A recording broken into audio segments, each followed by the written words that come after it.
ഒരുപാട് കുടുംബങ്ങൾ ഇന്ന് ശിഥിലമാക്കപ്പെട്ടുകൊണ്ടിരിക്കുകയാണ്. ആർക്കും ആരെയും കണ്ടുകൂടാ, ആർക്കും ആരോടും പ്രത്യേകിച്ച് കമ്മിറ്റ്മെന്റുകളൊന്നുമില്ല. ചിന്തിച്ചു നോക്കൂ, ഒരു ചോരകൾ തമ്മിൽ ആകെ ബന്ധമുള്ളത് വാപ്പയും ജീവിച്ചിരിപ്പുള്ളവരാണ്. വാപ്പുള്ള കാലത്തൊക്കെ ഒന്ന് അനിയനെ പോയി കാണാൻ പോകും. വാപ്പുള്ള കാലത്തൊന്ന് ഉമ്മ ഉള്ളതുകൊണ്ട് ഒന്ന് അനിയന്റെ വീട്ടിലേക്കും പെങ്ങന്മാരേക്കും ഒന്ന് കാണാൻ പോകും. വാപ്പയും മണ്ണിന്റെ അടിക്കായി കഴിഞ്ഞാൽ അതോടെ തീർന്നു പിന്നെ ബന്ധങ്ങളൊക്കെ. പിന്നെ ആരെ കാണാൻ പോകാനാ? പിന്നെ ആരെയും ആദ്യം കാണാൻ പോയത് ഉമ്മ ഉള്ളതുകൊണ്ട്. സ്വന്തം ചോരകളെ പോലും ഒരു ബഹുമാനമില്ലാത്ത, ആദരിക്കാത്ത, സ്നേഹിക്കാത്ത എത്ര ആളുകൾ നമ്മുടെ കൂട്ടത്തിലുണ്ട്. നമ്മൾ ചിന്തിച്ചു നോക്കിയിട്ടുണ്ടോ? അപ്പൊ എനിക്ക് 4 പെൺമക്കളാന്ന് കരുതുക. ഇസ്ലാമിന്റെ ഒരു വലിയ തത്വം അങ്ങോട്ട് മനസ്സിലാക്കേണ്ടി. എനിക്ക് 4 പെൺമക്കളാന്ന് കരുതുക. ഞാനങ്ങനെ അപ്രതീക്ഷിതമായിട്ട് മരിച്ചോയാ, എന്റെ വീതം വെക്കുന്ന സ്വത്ത് എന്റെ അനിയനും പോകും, എന്റെ ഏട്ടനും പോകും. എന്റെ അനന്തര സ്വത്ത് കേട്ടോ, ഞാൻ ഉണ്ടാക്കിയ മുതല് എന്റെ അനിയനും പോകും, എന്റെ ഏട്ടനും പോകും. അതാണ് ഇസ്ലാമിന്റെ നിയമം. അതും എല്ലാവർക്കും കാണാനും. പെൺമക്കൾ മാത്രമല്ല, കാക്കന്റെ മരണത്തോടു കൂടി പിന്നെ ചിലർ ഇസ്ലാമിന്റെ ഷറാ പറയാ, കാക്ക അങ്ങനെ പോയതുകൊണ്ട് ഇപ്പൊ ഞങ്ങൾക്കൊക്കെ ഉണ്ടാവും, ഞങ്ങൾക്ക് വേണ്ടിയിട്ടല്ല, പിന്നെ കാക്കന്റേതായതുകൊണ്ട് എന്നൊക്കെ പറഞ്ഞു വാങ്ങിക്കും എല്ലാവരും. പക്ഷെ അത് എന്തിനാ നിങ്ങൾക്ക് തരാൻ ഇസ്ലാം പറഞ്ഞെന്നറിയോ? എന്റെ മക്കളെ സ്വന്തം മക്കളായിട്ട് നിങ്ങൾ കാണണം. ഞാൻ മരിച്ചു പോയിട്ടുണ്ടെങ്കിൽ എന്റെ പെൺകുട്ടിക്ക് നിങ്ങൾ വാപ്പാരാവണം, എന്റെ പെൺകുട്ടിക്ക് നിങ്ങൾ താങ്ങാവണം.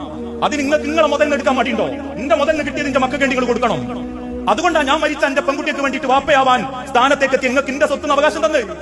അല്ലാണ്ട് എന്റെ മുതൽ കിട്ടുമ്പോഴേക്കും അത് കാക്കന്റെ വക കിട്ടിയത് ഞങ്ങൾക്ക് എന്റെ മക്കൾക്ക് കൊടുക്കാൻ എന്നുള്ള വെപ്രാളത്തിൽ ഓടാനല്ല. പക്ഷെ മനുഷ്യന്മാർക്ക് മുതൽ മതി, ബന്ധം വേണ്ട, മുതൽ കിട്ടണം. അപ്പോഴവൻ ഷറവൊക്കെ ചിന്തിക്കും. ഉമ്മനെ നോക്കാൻ ഷറവില്ല. ഉമ്മ നോക്കുന്നതിലും വാപ്പ നോക്കുന്നതിലും ഒന്നും ആർക്കും ഷറവുമില്ല, ഷറവിന്റെ മതവിധിയുമില്ല. കല്യാണം കഴിച്ചതിന്റെ 4ാമത്തെ കൊല്ലം പെണ്ണുങ്ങളെ ഗൾഫ് കൊണ്ടുപോയി. എന്താ നിയമം? ഭാര്യമാരെ 4 മാസം പിരിഞ്ഞിരിക്കരുതെന്ന് ഉമർ റളിയല്ലാഹുവിന്റെ കൗലുണ്ട്. കൗലൊക്കെ ശരി തന്നെയാണ്. ഭാര്യമാരെ 4 മാസം പിരിഞ്ഞിരിക്കരുതെന്നുണ്ട്. പക്ഷെ വാപ്പനെയും ഇവനെ ഒരു രാത്രി പിരിഞ്ഞിരിക്കരുതെന്നാണ്. എന്തേ ആ കൗല് വേണ്ടേ? വാപ്പനെയും ഇവനെ ഒരു രാത്രി പിരിഞ്ഞിരിക്കരുത്. അപ്പൊ പറഞ്ഞത് ആങ്ങളന്റെ അനിയന്റെ അടുത്ത് ഏൽപ്പിച്ചതാ. അനിയന് മാത്രമാണോ ഉമ്മാന്റെ കടമ, വാപ്പാന്റെ കടമ? അല്ലെ കാരണവന്മാര് മാത്രം കുറെ ഇറങ്ങിപ്പോകാനുള്ള ആളുകളായതുകൊണ്ട് ഉമ്മനെയും വാപ്പനെയും നോക്കണ്ടെന്നുണ്ടോ? അല്ലെങ്കിൽ ഇളയോന്റെ തറവാട് വരെ കൊടുത്തതുകൊണ്ട് ഓൻ തന്നെ മരിക്കുന്നവരെ നോക്കണമെന്നുണ്ടോ? മാസത്തിലോ ആഴ്ചയിലോ ഒരു 100 റുപ്യോ 50 റുപ്യോ വാപ്പാന്റെ കച്ചിത്തുണിയോ വാങ്ങിക്കൊടുത്ത അതോടുകൂടി തീരുവല്ല കടമയും. മോനെ സ്വർഗത്തിൽ ഒരു പിടി മണ്ണ് കിട്ടുമെന്ന് ചോദിച്ചപ്പോ താബീങ്ങളുടെ കാലഘട്ടത്തിൽ ഒരു ചെറിയ കുട്ടി വീട്ടിൽ ഓടി ഉമ്മാന്റെ കാലിലോട്ട് മണ്ണും പിടിച്ചെടുത്ത് വന്നു എന്നാണ്. എന്നിട്ട് പറഞ്ഞു, ഉസ്താദേ ഇതാണ് സ്വർഗത്തിലെ മണ്ണ് ഉമ്മാന്റെ കാലിലോട്ടിൽ. ഇന്നൊക്കെ വാട്സപ്പ് സ്നേഹം. മാതൃദിനം കഴിഞ്ഞ 2 ആഴ്ച മുൻപായിരുന്നു. സുബ്ഹാനല്ലാഹ്, എല്ലാവരും ഉമ്മാരൊക്കെ ഒന്ന് കാണാൻ പറ്റും. അന്ന് ഓന്നെ കണ്ടതന്നായിരിക്കും. മാതൃദിനം എന്ന് കേട്ടാൽ മതി. അടുക്കളയിൽ ചെന്ന് ഉമ്മാന്റെ ഒപ്പം ഒരു ഫോട്ടോ എടുത്തിട്ട് അങ്ങോട്ട് അടിക്കൊടുക്കും. സ്നേഹത്തിന്റെ, കരുണയുടെ, കാതലായ, കരുണ്യത്തിന്റെ കടലായ ആ അമ്മ എന്ന് പറഞ്ഞിട്ടുണ്ടാവും, മോനെ എങ്കിൽ നാളെ ഒന്ന് ഹോസ്പിറ്റലിൽ പോകണം. ഞാൻ ഉണ്ടാവില്ല കേട്ടോ, നിങ്ങൾ വേണമെങ്കിൽ താത്തനെ വിളിച്ചോ, മുത്താപ്പാന്റെ മോളെ വിളിച്ചോ എന്ന് പറയുന്നവനും ഉമ്മാന്റെ സ്നേഹത്തിന്റെ പോസ്റ്റാണ്. ഇതന്നെ എല്ലാ കുടുംബങ്ങളിലും. കേരളത്തിൽ എത്ര വാട്സപ്പ് ഗ്രൂപ്പിലായിരുന്നു സൗദി അറേബ്യയിൽ ഉണ്ടായ ഒരു കഥ ഓടി നിങ്ങൾ കേട്ടതല്ലേ?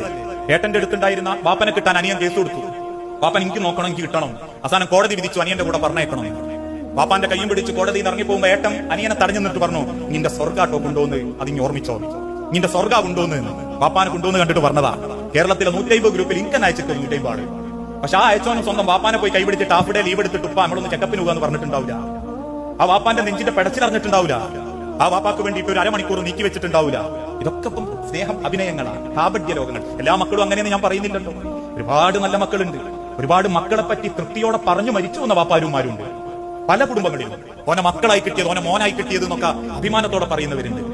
എന്നാൽ അതേ സ്ഥാനത്ത് 4-5 മക്കളുണ്ടായിട്ടും ഒരു ഗതിയും പരഗതിയും ഇല്ലാണ്ട് മക്കളെ നാവുകൊണ്ട് തന്നെ തള്ളക്ക് അഹങ്കാര, അല്ലെങ്കിലും വാപ്പാക്ക് ഇച്ചിരി കിബിറ എന്നൊക്കെ കേട്ട് അവസാനം പേരക്കുട്ടികൾക്ക് ഒരു മുട്ടായിന്റെ വകുപ്പ് പോലും ഇല്ലാണ്ട് ഒരു കാലത്ത് കൊട്ടാരം പോലെ ജീവിച്ച കുടുംബത്തില് ദരിദ്രനെ പോലെ ജീവിച്ചു മരിച്ചോയ വാപ്പാരുമാരുണ്ട്. അതിലേതാ പെന്റെങ്ങളെ പുരയിൽ ഉണ്ടായിരുന്നത് എന്ന് നമ്മൾ ചിന്തിക്കും. അത് നമുക്ക് എത്ര വലിയ കൊട്ടാരുണ്ടായാലും അതേ തിരിച്ചറിവിലേക്കും ബോധത്തിലേക്കോ ഞാനും പോകുന്നതെന്ന് ആലോചിച്ചാൽ മതി. അതേ കോലത്തിലേക്ക് തന്നെ നമ്മളും പോകുന്നത്. ഇതുപോലെ അന്നത്തെ കൊട്ടാരത്തിൽ ജീവിച്ച് അന്ന് മക്കളെ രാജകുമാരന്മാരെ പോലെ സ്നേഹിച്ച വാപ്പാക്ക് ഇതാഗതിയെങ്കിൽ ഇന്നത്തെ കൊട്ടാരത്തിൽ ജീവിക്കുന്ന നിങ്ങൾക്കും നമ്മക്കും അതേ ഗതിയെ പഠിച്ചവൻ എത്തിച്ചേരൂ. അതിൽ കൂടാന്നല്ലാണ്ട് കുറയൂല.